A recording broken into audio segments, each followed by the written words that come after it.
السلام علیکم ورحمۃ اللہ وبرکاتہ۔ آج میں آپ لوگوں کو بتاؤں گی کہ سنت کسے کہتے ہیں۔ سنت اس کام کو کہتے ہیں کہ جس کو ہمارے پیارے نبی صلی اللہ علیہ وسلم نے ادا کیا ہو، یعنی جن کاموں کو آپ صلی اللہ علیہ وسلم نے ادا کیا ہو ان کو ہم سنت کہتے ہیں۔ جیسے سنت، کھانے کی سنت، پینے کی سنت، اس طرح جتنے بھی سارے کام ہیں جو ہمارے نبی پاک نے کیے ہیں، ان میں ہمارے نبی پاک کے کیا طریقے ہیں وہ سب سنت میں شامل ہوتے ہیں، ان کو ہم سنت کہتے ہیں۔ اب سنت کی دو قسمیں ہوتی ہیں، سنت مؤکدہ، سنت غیر مؤکدہ۔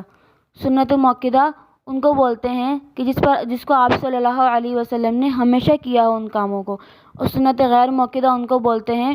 جن کو ہمارے پیارے نبی صلی اللہ علیہ وسلم نے کبھی چھوڑا ہو اور کبھی کیا ہو۔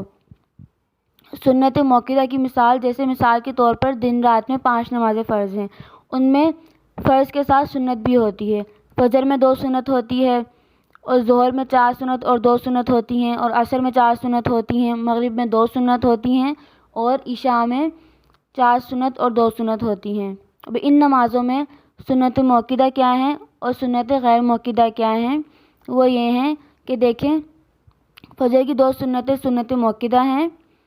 اور جو سنت مؤکدہ کا حکم یہ ہے کہ سنت مؤکدہ کا ادا کرنا چاہیے، یعنی کہ اس کا ادا کرنا ضروری ہے، اور اگر سنت غیر مؤکدہ کو ہم پڑھ لیں تو ثواب ہے، اگر نہیں پڑھیں گے تو گناہ نہ ہوگا۔ فجر کی جو 2 سنتیں ہیں وہ سنت مؤکدہ ہیں، یعنی ان کا پڑھنا ضروری ہے، اور جو ظہر کی 4 سنتیں اور 2 سنت ہیں، یہ ظہر کی 4 سنت اور 2 سنت یہ دونوں سنت مؤکدہ ہیں، اور عصر کی 4 سنت سنت غیر مؤکدہ ہیں، اور مغرب کی 2 سنت سنت مؤکدہ ہیں، یعنی ان کا پڑھنا ضروری ہے، اور عشاء میں 4 سنت غیر مؤکدہ ہیں، اور باقی جو اس کے بعد جو 2 سنت ہے وہ مؤکدہ ہے۔ یعنی یہ ہے مؤکدہ اور غیر مؤکدہ میں فرق ہے، اور یہ یعنی کہ کچھ سنت مؤکدہ ہوتی ہیں، کچھ غیر مؤکدہ ہوتی ہیں۔ مؤکدہ کا ادا کرنا ضروری ہے، اور غیر مؤکدہ اگر کر لیں تو ثواب ہے، اگر نہ کریں تو گناہ نہ ہوگا۔